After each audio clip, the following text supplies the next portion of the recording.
Hello, everybody. Welcome to 3 Point Perspective, the podcast about illustration, how to do it, how to make a living at it, and how to make an impact in the world with your art. I'm Jake Parker. I'm not Lee White. He's on assignment today, but I am Will Terry, and all three of us are professional illustrators. We've all published, somewhere around 75 children's books. We've worked with all the major publishers in the business, and together we've all taught illustration at university art programs. All right. Today we are interviewing Ryan Claytor, who is a professor at Michigan State University. And when he's not doing that, the dude is making stuff, whether it's books, whether it's designing. I mean, he gets into this, designing pinball machines and those neon light, cool neon lights that like shift, that animate, designing watches and whatnot. Me and Ryan go back a couple of years. I've had him on my YouTube channel. Will, I know you've worked with him in the past too. He had me guest in his class. Guest in his class. And today we just talk about we talk about like his project obviously coming up. We talk about a little bit of comic book history. We talk about students, how students can be better at being students, and what it's like teaching and how do you go about. He created this curriculum and this whole branch of the word escapes me, but a bunch of classes at a university. What's that called? A curriculum. I guess a curriculum, right? Yeah. For comics teaching. And so it's just a fascinating thing. Check him out. You're going to want to like look at his work and whatnot while we're talking. It's elephanteater.com, and do check out his Kickstarter, which is launching right now for his new book. This book collects the last 20 years of his work, and it's going to be one of those books that I think every sort of artist wants to have in their library, because it's not just here's the thing I made, but it's here's the process of this thing that I made. Mm-hmm. And it's getting into really the insider baseball of the backside of illustration creation or project creation, where he's talking about here's the process, here's the printer that I worked with, here's how we set up these things, here's all this stuff. So definitely check that out. He really knows what he's talking about, too. Knows what he's talking about. He's good. Okay, should we jump into it? Let's do it. All right. Ryan Claytor. Really quick, can I get your thoughts on something, Ryan? Sure. He's starting an Amway business, and he's... Okay. Can you see this screen right here? Totally. Okay, so these are my thumbnails for Inktober Day 10. And he's been chased by this big toad monster. Okay. And I've narrowed it down to these two images. I can't decide which one. So this one, there's a girl riding on the back of a beetle, and she grabs the boy, and we've got the monster in the back here. There's a tunnel that they're like flying out of. Or I could do a gape where there's this big gaping mouth and they're climbing out here. This is really tropey for comics, but it's effective. And I'm wondering if one of these reads better or feels better to you. Yeah, I mean, they're both solid. And I've been curious if you've actually been keeping up day by day with Inktober, because your submissions this year are really ambitious, like very environmentally thought out. Yeah. So anyway, good job on all that. Thanks. I feel like despite the tropiness, that the right-hand one showcases the size difference a lot better. Mm-hmm. It's hard to see how big that monster is that's chasing them in the left or middle panel. So personally, I kind of side toward that one, and it looks like it might give you a break, so you don't have to draw environments. That's true. But yeah, I like that size difference that you can see in that one. Okay. That's good. Yeah. We'll do it. I think it's bigger than it's actually. I'd have to make them bigger for it to work that way, but who cares? Yeah. Looking good. Okay, that's good. So you're really keeping up day by day, huh? I'm doing them. Yeah, I did not do any advanced sketching or Advanced is the anything. only way to go. Come on. I know. Well, that's how I've done it almost every year prior to this. I would like to get 5 ahead. Be nice to have a And- little buffer. Yeah. Yeah, and it's going to be that way as soon as I can get him out of this underworld and into the. They're going to go to the ocean, and there's just going to be beaches and sand and stuff. So is this going to be like a 31 panel comic when you're done with it? Essentially, yeah. Neat. I wasn't paying close enough attention to realize that, but that's really great. Yeah, and what's going on is he's it started out with this boy, and I'm drawing him older every day. So by the end, he'll be an old man. Oh, interesting. Yeah. Do you have like a set span of time for each panel that passes? Yeah. So this girl is meeting him, and then in the next panel they'll be more adult, and then they're eventually gonna like have a child, or something that symbolizes a child. I want the whole thing to be like the 31 days to symbolize this guy's life. So then how does that work for panels like Bounce, which I think was yesterday, and then today's panel where they're going to get chased by this monster? There's essentially like a couple seconds having elapsed between those two panels. So is this like time frame fluid between panels then? It's not like a set. I would think a day in his world is like, 5 years. So he's not changing drastically panel to panel unless there's a time lapse, unless it seems like there's something. So okay. Yeah. So you've got I'm making it up as I go. You've got action to action panel transitions. You've got scene to scene transitions where he'll age more. It sounds like there's a little variation between panels. Cool. Yeah. I thought maybe you came up with like a very set amount, some sort of rule. I don't know. I'm very rule governed. That's where my mind went initially. No, and honestly, I did day 1 and I didn't know I was doing this. And then when day 2 came along, I was like, oh, I could have I could use the same character and have this. And then I was like, well, if I'm doing it 2 days in a row, I should just keep going with it. Yeah, totally. Sometimes you get those ideas and you can't shake them. I do cross stitch in my free time just to like relax at night. Yeah. And I'm doing this Mega Man 2 stage select screen cross stitch. And I was doing the first, there's like a 9 panel grid structure. And I was finishing the first one and I showed it to my buddy and he's like, oh, are you going to do that in the order in which you defeat the bosses? And I'm like, no, that's silly. I'd have to do so much counting and I'd be off, and no, it would never work. And then I couldn't get the idea out of my head. Yeah. And that's how I'm doing it now. You have to. Wow. I'm getting close to done too. It's like over 3/4 done now. I've been working on it for over a year. It's pretty fun. That's cool. Okay, I got to find out. Are you married? Yeah. You have kids? I have 1 kid. Yes. Wow. How do you have the time? Oh, I jam it in where I can, but have a lot of fun when I can. I try to really preserve weekends for family, and then just, buckle down on the weekdays and make it happen. But like this project that we're going to talk about, I've been working on for like 5 years, and 20 if you include all the material that's in there. So it's not happening overnight, but that old adage, one bite at a time, right? And eventually we've got something to show for it. And now is the time I've got something to show. So this is an exciting time for me. Wow. Well, let's just jump right into that. Tell us what onebiteatatimebook.com is.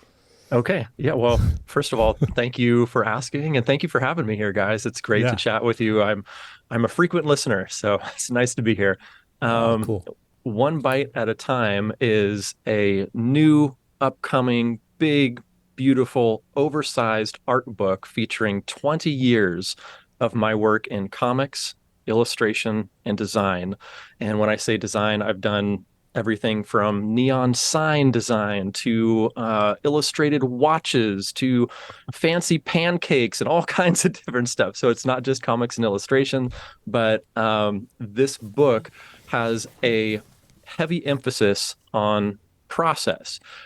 Each featured piece has a bunch of behind the scenes images, a little bit of contextual information so that you can understand like when and where and how and why these pieces came to be. It's really heavily weighted on the imagery, but I've been through art books, lots of art books, and I've looked through some that are just image after image. And while the images are beautiful, I'm left feeling a little empty at the end of that. Like, I want to know, what was the story behind this? When was it made? Why did you make it? Who was it made for? And so I try to sort of answer some of those questions in my book here. But in addition to this content that's part of the book that I'm really excited about, I'm also really psyched about the format of the book itself. So this, like I said, is a 20-year celebration of my work. And consequently, I want to throw everything in the kitchen sink at this book when I'm making it. So it's got dual cloth bound covers. It's going to be actual cloth, not paper binding the book. Wow. Dual foil stamped images on the front, spine, and back cover, in addition to built-in ribbon bookmarks, copper gilded page edges. And we haven't even got to the inside yet, which is what I'm really excited about. So there's things like gatefold pages, vellum overlays, die cut reveals. And I know all that is like printer jargon that probably 99% of who I'm talking to doesn't know what that is. But let me try to explain some of this stuff and how it relates to the content of the book. So there is an image, and maybe I can share my screen with you guys. Yeah. Are we doing Yeah. Okay, so I'll share a screen here, and I'll try my best to describe as I'm showing for the folks listening on the podcast. But I'm cruising through this Kickstarter campaign, which you can find at onebiteatatimebook.com. You've been busy. Thanks. Yeah, so this is a piece of original artwork. This is a high resolution full color scan, and if you zoom in here, you can see all the underlying pencils and double stroked inks and texture of the page, which, you know, kind of showcases this theme of process that runs throughout the book. But I wanted to take this a step further. And when this is printed in the book, it's not just going to be the piece of original artwork. It's also going to have the final colored, scanned, and corrected image behind that image. But then the original artwork is going to have these die cut holes to reveal that behind it. So essentially, when you look at the original artwork, you're seeing through to that next page. So you can look at the before or the after, or before and after at the same time. So this is just one of the ways in which I'm really trying to push the formatting to speak to the process theme that exists in this book. Wow. That's cool. And that's a great animation you made there. Yeah. Is that an Thanks. afternoon? Almost, yes. Wow. Yeah. That's amazing. Okay. So we're on super we're on cool. YouTube. If you guys are listening on Spotify or somewhere else, at School of Visual Storytelling on YouTube. Yeah. And we love getting into the weeds of this stuff on the podcast too. Like, if people can't keep up, that's fine. They'll they can go listen to another podcast, but there's people listening here who they hear the word die cut and they're like, yes, tell me more, please. My people. Yeah. So my question is, this is not a cheap book to get printed. That's right. So what's your Kickstarter strategy there? All right. So to take this back to like the beginning stages, if we want to get into the weeds on this, I knew that I wanted to produce a big, beautiful, oversized book. I wasn't sure how much I was going to be able to include, but essentially I came up with a list of must-haves, and I solicited print quotes. And you know that when you solicit quotes from printers, you want to solicit not just one printer, but multiple printers, because not every printer is created the same. Every printer has different machines that specialize in different things, and they can give you different price breaks based on that. So typically you price out to like 3, 5, a half a dozen printers or so.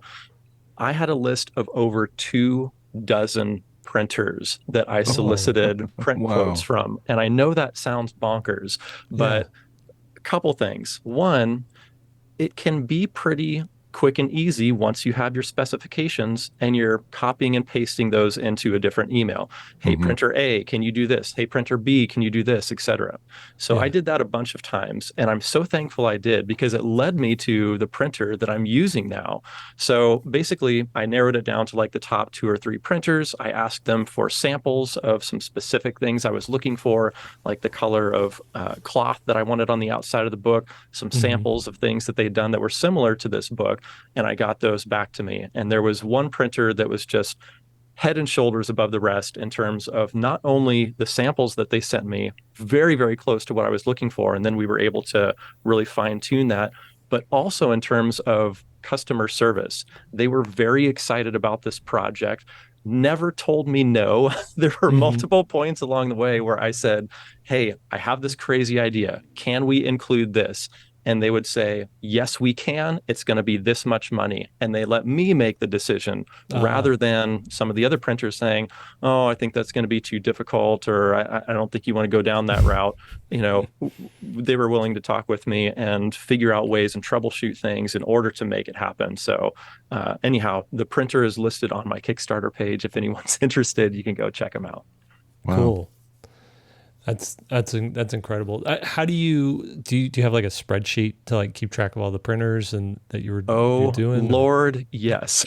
okay. For over 2 dozen printers, that's a lot of information to keep track of. I mean, every single one, you need to remember printer name, website, your contact name, your contact information. Yeah. Did you contact them via phone number or email address? What size is the book going to be? That might vary a little bit. What's the page, the paper stock? You know, there's a million things to remember. So I've got all these rows set up, and then all the different columns are the names of printers, and so on and so forth. Anyway, the long story short is yes, I live and die by spreadsheets.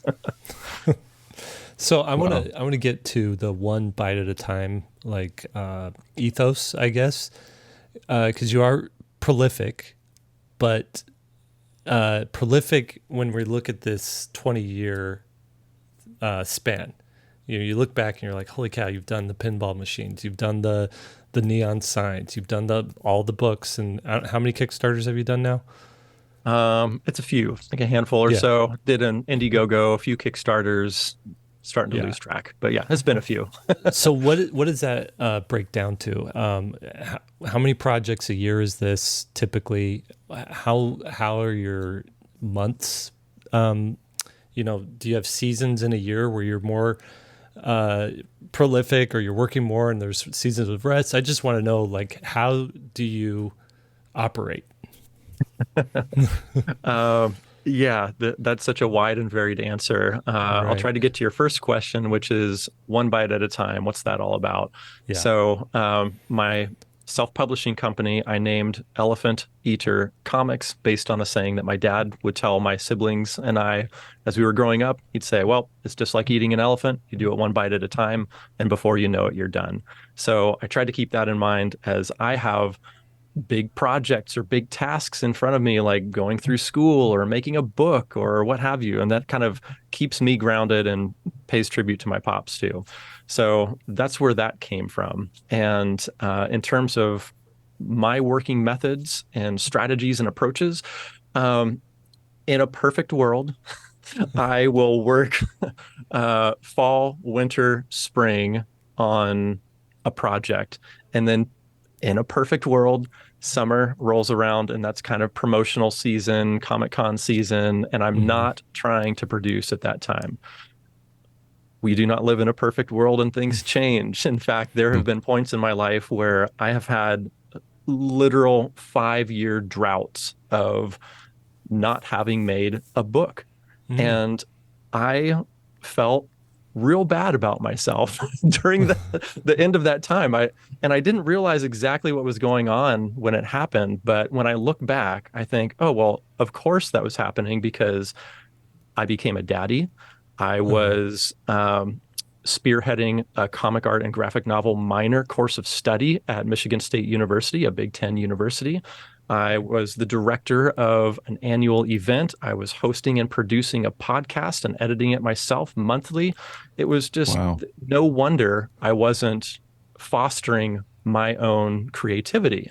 But as those professional accomplishments started to pile up, I started feeling real bad about myself and for an unknown reason. And I finally figured out, oh my God, I haven't produced anything in 5 years. And I feel horrible about this. I'm teaching comics. I haven't come out with one in half a decade. I feel like a fraud. And so I started off on a new project called Coin Op Carnival. And that was the one where I co-wrote it with my best bud, Nick Baldridge. We talked about electromechanical coin-operated amusement devices, in layman's terms, old pinball and arcade games. And I illustrated this entire 64-page full-color book, and we toured this in 2019 before the world shut down. And that was like, okay, this feels really good. Like I feel like I'm back in the saddle. I feel like I'm doing what I'm supposed to do. And so I started pulling back a little bit on the university front.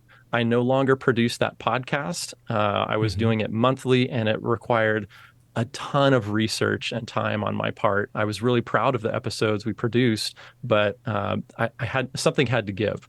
So anyway, I've shifted my focus a little bit to make sure that I'm fostering my own creative needs and interests as well. So all that in answer to your question, Jake, how do these seasons work? How do these years work? In a perfect world, yes, there's seasonal creation and promotion, but life happens sometimes. And there's like a big life happens sometimes story where 5 years I wasn't making anything, not anything, but no comic books came out from Ryan Claytor for about 5 years. So, stuff happens. So most, like, you teach at Michigan State. That's right. Most people are, they're comfortable. They get the job, and that's what they do. And then they come home and they enjoy life. But you're not me. Not just doing that, right? No enjoying life here. No. My wife just came in but anyway, so yeah, how do you have the energy to come home after a full day's work? And I'm sure you have to go to meetings, right? And yep, those meetings, that happens too. I don't know about you, but for me, they would suck the life out of me. Oh my God. Can we change the subject so we don't have to talk about meetings? Yeah. So how do you find the time? How do you find the energy? So we're on a Monday, Wednesday, or Tuesday, Thursday schedule at Michigan State University for the most part. I teach my classes Monday, Wednesday, so that Tuesday, Thursday, I can buckle down and do what I need to do for my own creative work after I've graded and given my students critiques and all that. So those days of the week kind of work out nicely for me. In terms of meetings, yes, I have them. And you can probably surmise how big of a fan I am of meetings. So usually when I go to a meeting, I try to have something that is penciled so I can listen and ink at the same time. So I'm getting something done. Yeah. So that's kind of my approach. Interesting. What about students? I'm assume they all want a piece of your time at some point. How do you manage working with students on that level? Yeah, so it's sort of a hybrid approach of, we have some pretty solid class blocks, which are 3 hours, 2 days a week. So Monday there's a 3-hour block, Wednesday there's a 3-hour block. And typically I'll make time for lecture where I'll give like a 45-minute hour lecture on some different topic. And then we'll sort of split up and they'll work on their comics, and I'll sort of cruise around and see how they're doing, see what they're working on, and chat with each of them for several minutes about whatever they need to talk about. And then it's usually the end of class is sort of a rough layout of how things happen. So most of the time I can give the students the time they need, the individualized time they need in those larger blocks of class. Sometimes we meet in office hours. Sometimes we chat via email on off hours. But most of the time I can chat with folks in class and they're feeling pretty good about things. That's cool. We just did an episode last month about the 10 deadly sins for art students. I don't know if you caught that one. It's in my queue right now. I saw that come up. I was looking over the bullet point list and curious what you guys called out. Yeah. Yeah, I want to know, are there any at top of mind for you, things that students just should know better, or if they don't know better, they need to like get on board with? Yeah. Yeah. So I haven't listened yet. So at the risk of repeating some of the things you've said. It's fine if it's overlap. It Okay. makes us look good, you know? Yeah. I'd say coming to class with a willingness to learn. Sometimes students, and I don't want to single out students because occasionally I get in this mode too, where I'm sort of in my head and in my own world, and I'm not as open to experiences as maybe I should be. And I think they'll come into class sometimes sort of in their world, in their headphones, in their phone, in whatever they're doing, and not quite be ready. And there's a lot of factors surrounding that these days too. I mean, I find myself experiencing these things too, like with social media, and my attention span is not what it used to be. And so I'm really trying to train myself. Okay, you don't need stimulation all the time. Let's set this device down. Let's be bored for a minute or two. Let's experience life. Let's off a screen. So, I try to be aware of that and caring about that when students come in that mode, and not judgmental, hopefully, on my better days. But with that said, it would be great when students come in ready to learn and open to new experiences. I'm going to give you some information that probably nobody else is going to give you. Like just yesterday in my advanced comics class, I had a whole lecture on print publication. How do you talk to a printer? How do you solicit quotes? How do you figure out what your project is going to look like? What are some specialty items you can talk to them about? Can you ask them questions? The answer is yes. You can always ask your printer questions. I still ask my printer questions 20 years after self-publishing, and I'm still learning new things every day. So anyway, all this to say, I was telling my class just yesterday, I'm like, look, it took me 20 years to learn this stuff. Nobody ever told me this. Like it was through talking with printers, making mistakes, printing books, reading books about printing. And I'm giving you all this information right now. And some of them are there for it. And some of them are maybe not quite ready for it yet.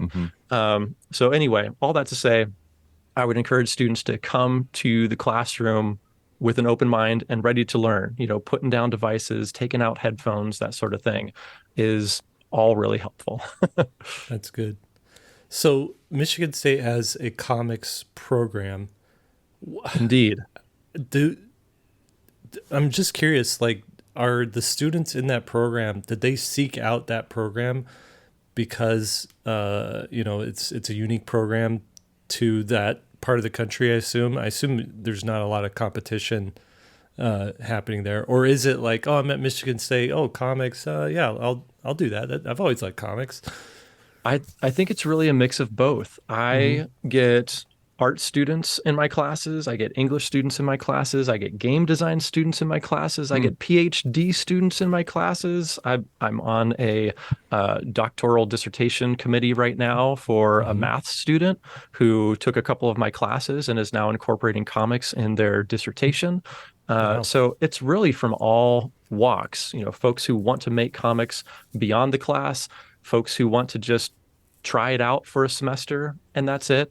And I really enjoy bringing different types of people together and allowing them to bounce off of one another. Because if we were all art students all talking art, like that gets pretty insular. But when you have like music students coming in and making comics about music in a medium that's inherently silent, like how does that work? How can we help them make that? Like all that gets me really excited. So it's really from all walks. Have you ever had a student that you're like, oh my gosh, this kid is going to go places. Yeah, no Okay. doubt. And I still keep in touch with a few of those folks. Yeah. What was it that tipped you off that you're like, okay? So in comics, one of the hardest things to do is not to draw well. Hmm. It's to sequence images well. Hmm. And there is typically a big learning curve to figure out how to do that. There's a lot of things you can do to clarify your sequential storytelling, like visual continuity. If you include elements from prior panels and with current panels, then your reader is going to be able to visually link those panels together and understand where that camera is moving in space. That's not inherent to a lot of beginning cartoonists. And when I see a student who has that already, like they have that vocabulary, that lexicon of comics sort of inherently inside them already and don't have to be coached through that, they're already so far beyond what I was doing at their age, because I was still at their age learning about, oh, I need an establishing shot at the start here. Otherwise, my readers are not going to know when and where they are. But every once in a while, I'll get a student who just has that in spades. And it's, Hmm. again, really exciting to see what they do with it. Have you become friends with some of your students? And the reason I ask is because I have lifelong friendships with a lot of students Hmm. who For really sure. aren't students anymore. Yeah, there's been, there's the special few that you really want to follow and see what they do, right? Hmm. It's not it's hard to keep in contact with every single one of them. You just can't. But there's special ones. I mean, as politically incorrect as that is to say, as a teacher, you're not supposed to have favorites, but Well, you do develop relationships with some of them that yeah, seek out your help more or talk to you more or want to be involved with the knowledge that you have to give more. I think it just makes sense when there's yeah, that communication, that relationship forming, and yeah, then consequently, as a teacher, I'm invested in what they're doing. I want to Hmm. see them succeed, and so it's just sort of it becomes a relationship once they move on past the class and past the university to see what they do. Yeah. yeah. I mean, some students invest much more time than than they even should be able to in a semester in your class, or and some hardly invest any at all, and Hmm. so it's natural to grab it, Yeah. to want to put more of your effort and energy into those that are really trying. Yeah. I have a friend who I forget sometimes that we actually met because he was a student in my class. He was just on his way out. It was his senior year, and Ty. he took my class. Yeah, took my class, and we just always kept in touch because I really liked him, and he was cool, and we ended up tabling together at a con, and he ended up getting the job I used to have, and then he ended up rising up, and now he actually last year reached out. He's all, "Hey, can I hire you for a job?" And he was my art director, so I've had really similar experiences where students have moved on and then hired me to do something. It's hmm. an interesting full circle experience. Yeah. Yeah, for sure. How did you get into Michigan State and carved out this little space for yourself there? So that's kind of a funny story. When I was writing my master's thesis in mid aughts in San Diego, I was going to San Diego State University and researching autobiography in comics. And there wasn't a big comics library at SDSU when I went there. There Hmm. is now. So I want to make that clear. I don't want to disparage what they have going on at SDSU because it's really become quite a robust comics program over there. But at the time, that did not exist. So I was referencing comics libraries around the country and referencing things at Michigan State University because at Michigan State University, we have the largest public collection of comic books in the world, anywhere ever. We have Wow. over 350,000 entries and growing, and that's in large part and thanks to our former comics bibliographer Randy Scott, who worked there for 50 years. He just retired last year, so we have a new comics bibliographer now, Jason Larson. But Randy is the person who built this collection. So anyway, So all pause right yeah, there. sure. How was this like alumni donating collections to them, or did he have a budget to go out and buy Oh collections? man, that's a How do you get podcast in and of 350,000 itself. comics? Yeah. Okay, so this all started with a 6 or 7 thousand comic book donation by a Pulitzer Prize winning professor named Russell Nye, who at the time was writing a book called The Unembarrassed Muse. And that book Mhm. talked about things like Harlequin romance novels and pulps and comics and all sorts of different stuff. And when he was doing that, he amassed some research material in each of these subjects. And then when he was done writing the book, to my knowledge, donated that to Michigan State University Library. This was in the early 70s. And when this happened, MSU was like, oh God, comics, no thank you. But it's our Pulitzer Prize winning professor. What do we do? Stick them in the basement. They're in the library, but nobody will see them now. So when that happened, Randy Scott was working at the library and started cataloging these things, then started slowly amassing more comics and more comics over the course of 50 years. When I got to Michigan State University in 2008, so what is that, 15 years ago now, the first thing I did was go straight to the special collections library and introduce myself to Randy Scott. And at the time, even as recent as 15 years ago, he was still like keeping his head down, like, hey, this is something we do here. And yes, we have a giant collection, but, I don't want to make waves or anything. And I'm like, no, no, no. We need to blow this secret out of the water. We need to let everybody in the world know about this, because if this becomes known as this world-class collection, which it is, then the administration is not going to pull the plug on anything. Like, we need to shout this from the rooftops. So for the next 4 years, as I was producing that podcast, every single podcast episode, I had Randy Scott on to talk about a different selection from the comics library. We could have done that for thousands of years and not overlapped anything. So anyway, Randy and I are great friends. I have just the utmost respect for what he's done. But that's how that collection initially started, and then slowly built over the course of 50 years to what we have now. Wow. Can I just go down that trail a little bit more?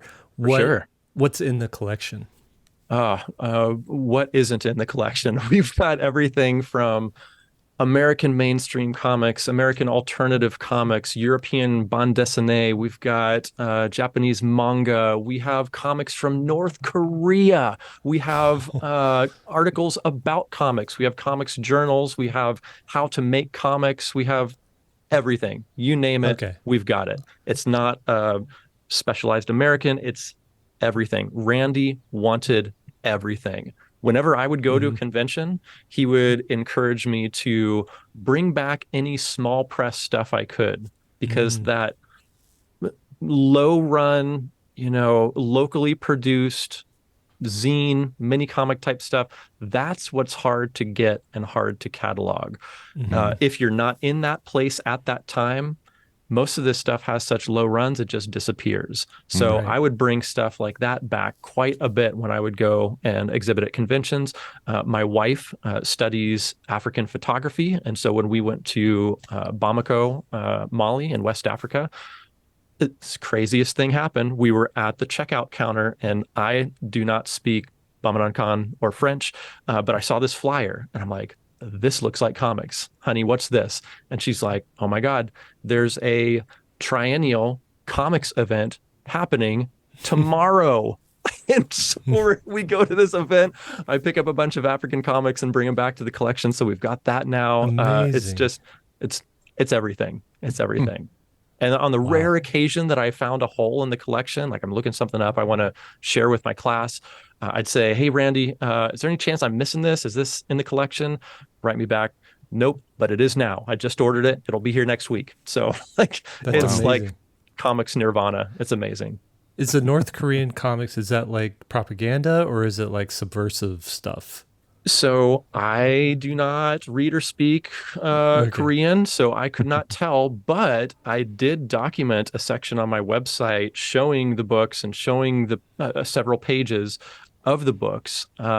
It was really interesting. It was kind of like adventure comics. One of them was like an undersea comic, if I'm remembering correctly, but like very modest in terms of dress, like full cover bathing suits type of thing. But I don't know enough Hmm. to read or comment on what they were about. I just could not believe that they showed up in the collection. Like, how Yeah. do you get North Korean How do you comics get anyway? them? How do you leave the country with them? I, I don't know. Evidently, there was a scholar who was studying over there and Uh-huh. came back and brought some to the collection. So now That's we've got amazing. them. We Wow. even have some of the very first comic books ever. Like Rodolphe Töpfer is often considered, the grandfather of comics. Mhm. And we have these first editions of his books that many European collections would love to have. So Mhm. it's everything.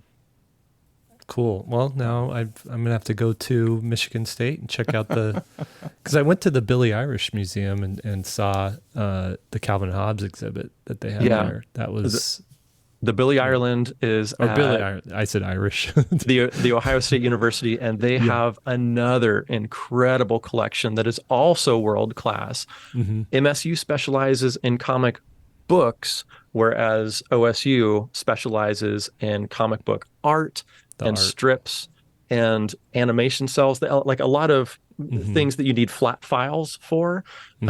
which MSU, we do not have many flat files. So Hmm. we can stack books, they can stack artwork, Hmm. and we sort of specialize in those two different things. Is there some Yeah. overlap? Sure, but we're both very friendly with one another. And if Yeah. we get a big donation of artwork, often we'll say, hey, uh, you But might want to go check with OSU because I think they can take care of this better. And likewise, if they receive a big influx of comic books, they've directed them our way too. Oh, interesting. that'd be Yeah. a fun comic to do, like a little zine would be like an Indiana Jones character, but he's not an archaeologist for artifacts, but it's for like original comic art. Yeah, And that'd be there's great. some collector, and he's like, it belongs in a museum, and he ends up at the Ohio State with the artwork and When whatever. when you're done with Inktober, Jake, let's get on that. Yeah, that'd be fun. The 5 nerds who would appreciate that would really Right. appreciate it. All right, Hey, so can- we went down this trail, but let's get back. So here you arrive at Michigan State. It's got all these comics. What happened next? Oh, right. So I think that whole story was to say, how did I get to Michigan State? It's I had like a minor relationship, more of an understanding of what they did there, which was basically this comic collection. Like there were not any comics classes, there was not any comics infrastructure outside of that. So my wife got a full-time position at Michigan State University in art history. She teaches African art history. And when she got a job here, she tried to get me a partner hire. At the time, we were not married. We knew each other for about 4 months when she got Mhm. hired. And so she said, hey, yeah, I'm going to bring my partner and can I get a partner hire? And they said, well, are you married? No. Well, in that case, we'll give him one class for one semester, and that's it. So Oh. that was my sweet deal to move across the country. But I wasn't about to leave my girl, right? Because this is, Yeah. we had a great thing going on. We still do. We're still married to this day. Have a great son.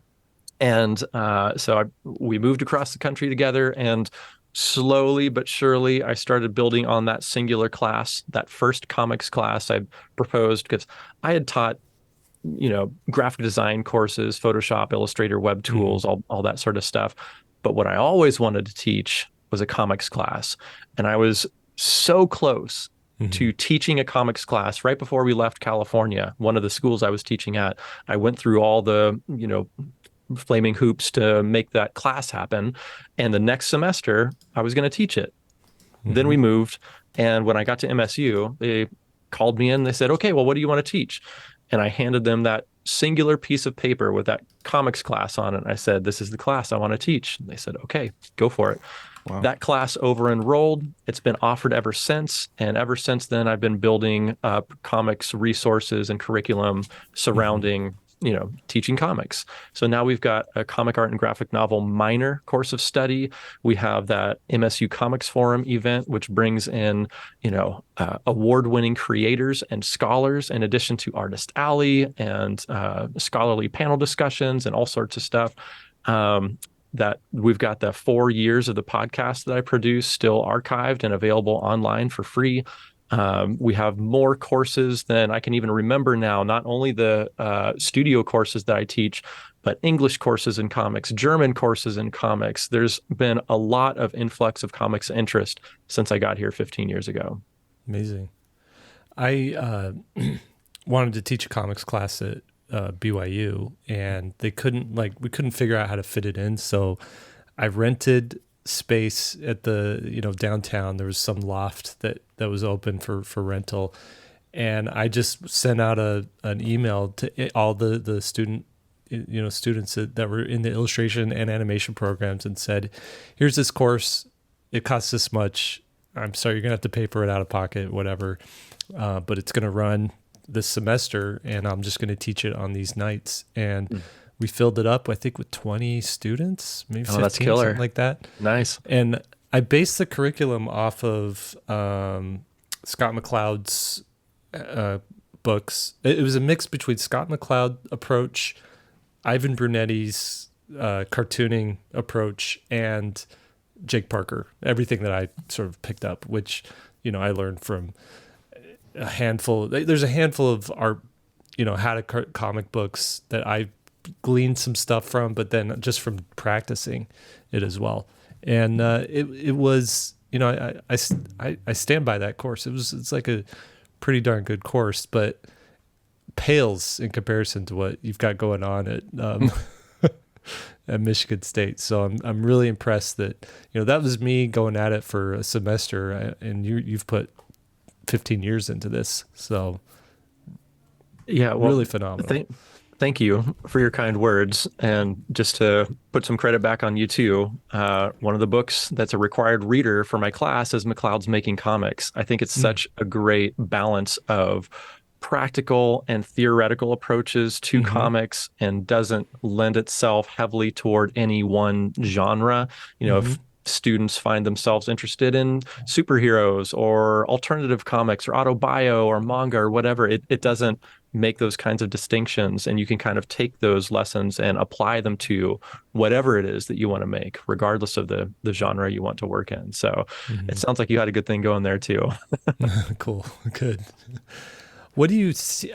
What's your understanding of the state of like the comic industry at this time? And I know that's like a very loaded term, the industry, because you have, there's so many different variations of it. But what's your take on that? Yeah. Well, this reminds me of a question that is often asked, which is, how do you break in to the comics industry? And I super do not like that term, breaking in, because it implies that there's some sort of a barrier or a wall that you have to break through, and then you step over the threshold and you're there, which is not the case. Like, I view getting into comics more like wading into the ocean. Somebody could try out comics. You could make a little box on a page and put one next to it and draw some pictures inside, and you're making comics. Or you could take a course in it and try it out some more. Or you could try it enough where you make a book. Or you could decide to make more books after that. Or you could go on and become a comics professor, or do any number of things, right? I see it more as like, you can dip your toe into that water, or you could wade in up to your waist, or you could completely submerge yourself and make comics your life.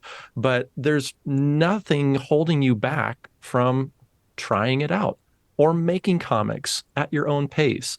So as far as like state of the industry type of thing, I think we're in such a massive state of flux right now in terms of the gatekeeping is gone if you want it to be. If you are courageous enough to let the gatekeeping be gone, you don't have to have a gatekeeper anymore. So I am a big proponent of self-publishing. I've been self-publishing for 20 years, and I don't want to say this as if I've always felt perfect about that. I feel real good about that right now. But when I first started, I had that same longing for validation that I think we all do as artists. And when I first started, yeah, I was self-publishing, but more because I think my work was not good enough to be accepted and published by a traditional publisher. At the time, I felt some sort of way about that. Like, oh gosh, like I don't know if I'm good enough. But in retrospect, I'm so glad that I took that route and continue to take that route today, because I'm in a very lucky position. I'm in a very privileged position as a comics professor at a Big Ten university who has a budget to invite people to campus. And I've talked to a lot of folks, a lot of upper echelon cartoonists who are just my heroes. And there are stories from all the way up to all the way down, people who have been published that have horror stories associated with it. And I'm not going to get into any specifics, but the more people I talk to, the more I thank my lucky stars that I am still self-publishing today and have never allowed my work to be published by a publisher. Now, I know I'm painting a pretty one-sided picture here, and I also understand that by being published, you have the potential of reaching more people. But by publishing yourself, you've got the potential of making way more money than you could being traditionally published, assuming you are not Michael Jordan. So if you're not Raina Telgemeier, if you're not Dave Pilkey, if you're not, those names that are fantastic, but get all the promotional push, then you're probably like 90%, 95%, 99% of the people out there, myself included, better off self-publishing. My last book that I talked to you about, Jake, A Hunter's Tale, I kickstarted this last year. And for the listeners who are not familiar with that work, it's a tiny 4 1/8 by 5 1/4 inch comic book about a poem that my grandfather wrote. And imagine me coming to a publisher and saying, I've got an idea. My granddad wrote this poem. I want to turn it into a comic book. And if that's not weird enough, I want it to be this unpublishably tiny size, and it's got to be on uncoated paper stock, and it's got to be this and that and the other thing. Right. I'm going to get laughed out of the room. But let's just play pretend some more. Let's say some crazy publisher says, yeah, that sounds like a great idea. Let's publish that. I am not going to see any return on that book whatsoever. But take a look at that Kickstarter campaign. That little 32-page comic book that's this unpublishably tiny size, fully funded. In fact, quadruple, quintuple funded. It 5-figure funded for this little tiny personal project. That would have never happened any other way. Right. So we are in this age where the publishing model is just being so disrupted right now, and it's so exciting for creators. I would imagine that publishers are maybe a little destabilized because of this, but boy, howdy, is it exciting to be a creator right now. Yeah. And I am so surprised at how many artists don't see that opportunity. It just blows my mind. I would have thought that that everybody would be trying to self-publish, but the questions that we get mostly on our podcast are, how do I get hired? How do I get a job? How do I get an agent? How do I get an agent? And I get it. We've programmed our kids to get that job. Like, that is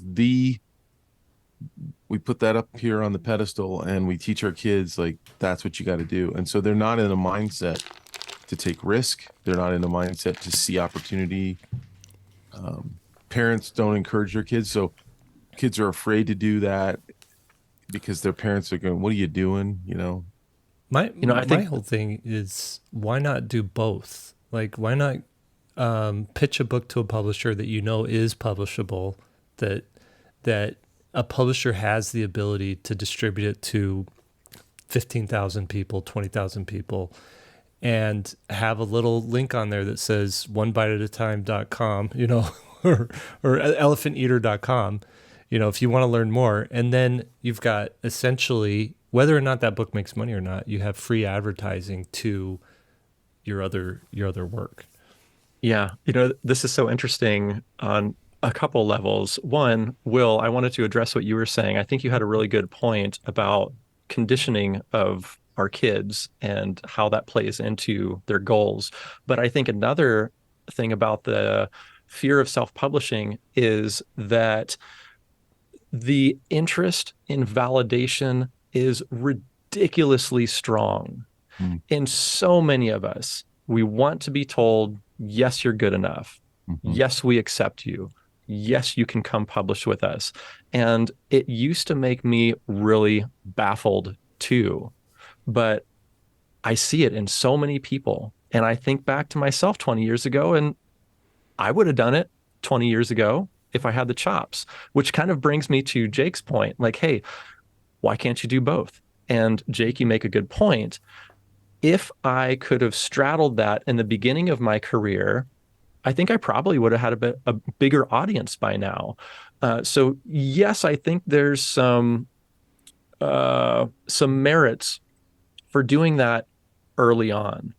But now, 20 years after I've been self-publishing and I've developed an audience enough where I think I'm going to be able to make the biggest, most ambitious publication project of my career right now, based on 20 years of audience growth. I would not go with a traditional publisher now if you paid me. Mm-hmm. But if I were as good as you 20 years ago and I could straddle that in the beginning of my career, I think that would have really helped. But coming at it from a less, God, words are eluding me at the moment, a less technically adept place than you, I'm pointing to myself. 20 years ago, I did not have that option.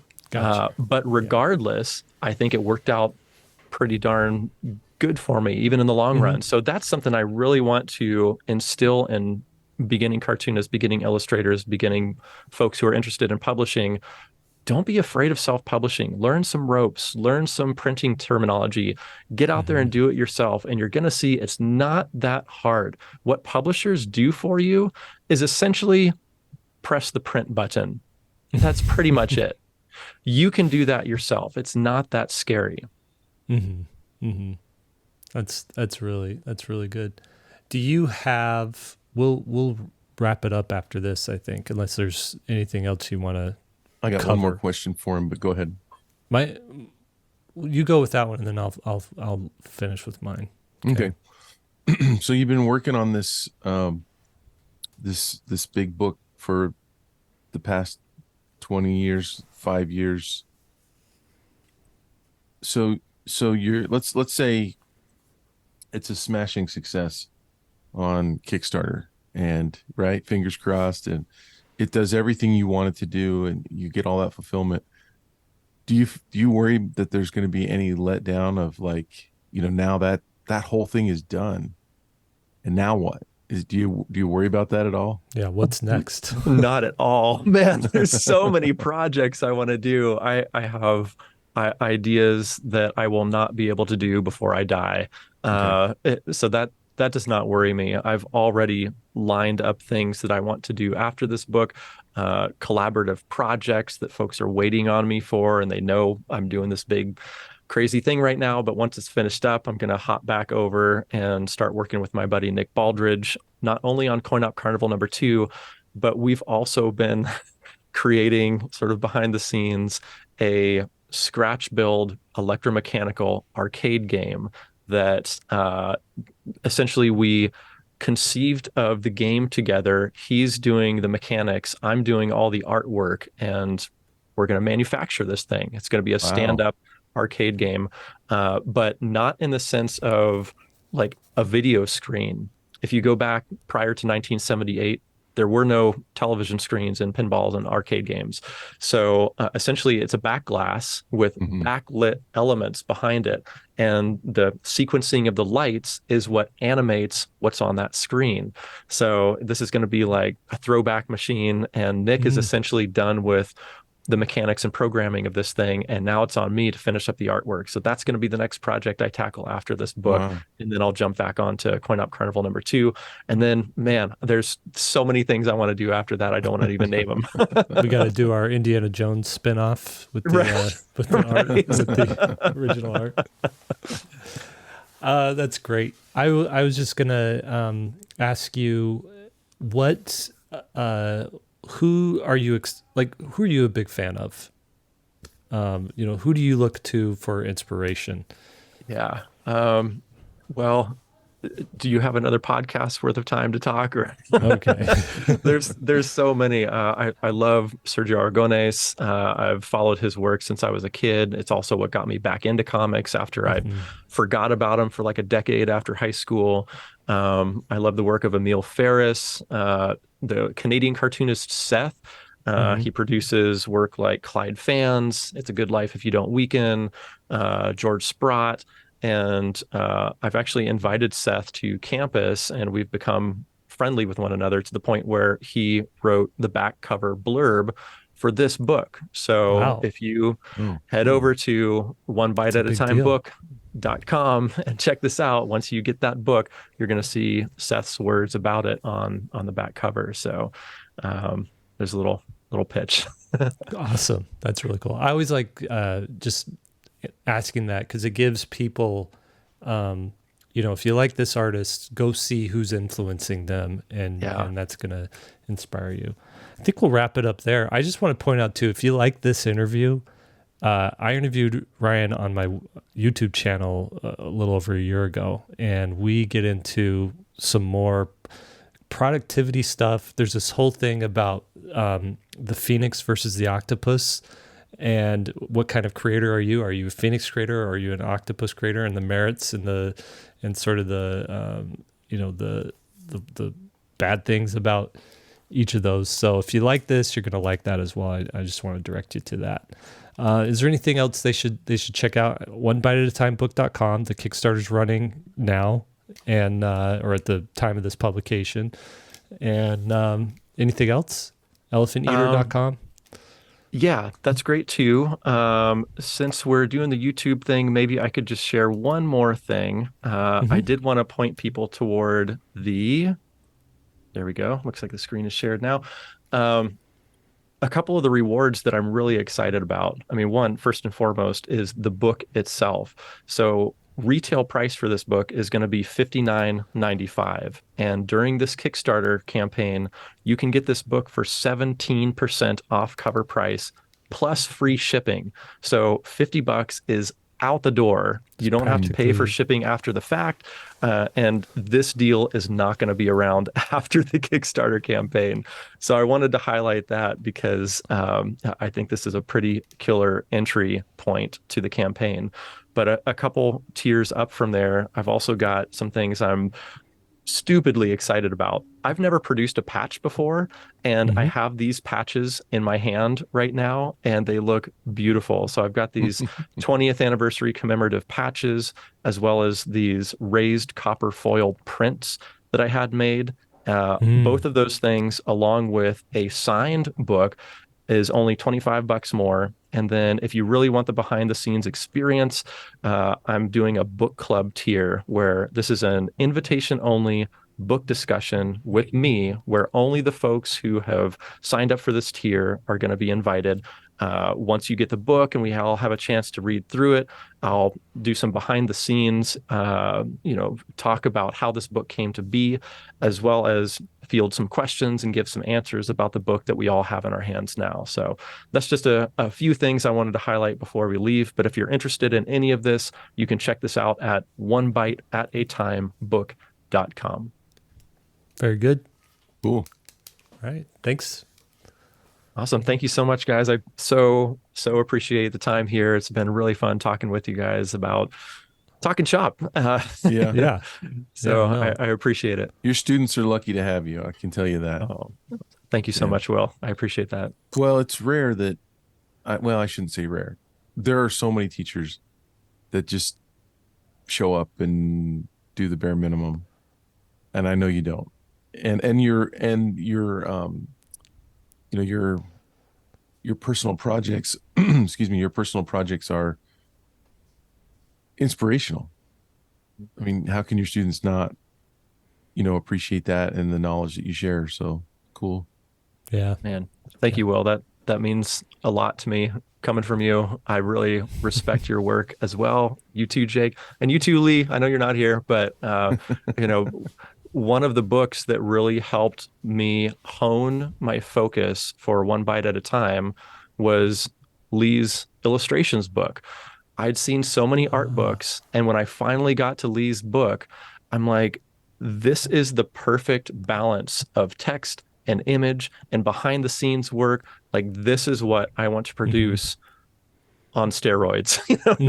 The book I'm producing is 250 plus pages, and we already talked about it, but anyway, that was a big inspiration for me for how this book turned out. So thank you, Lee, even though you're not here.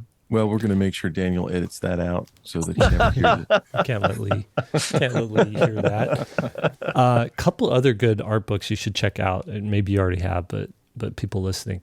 The World of William Joyce is like this cool little children's book sized book that's all about his upbringing and his inspirations and the projects that didn't get made. That's one that you should definitely check out.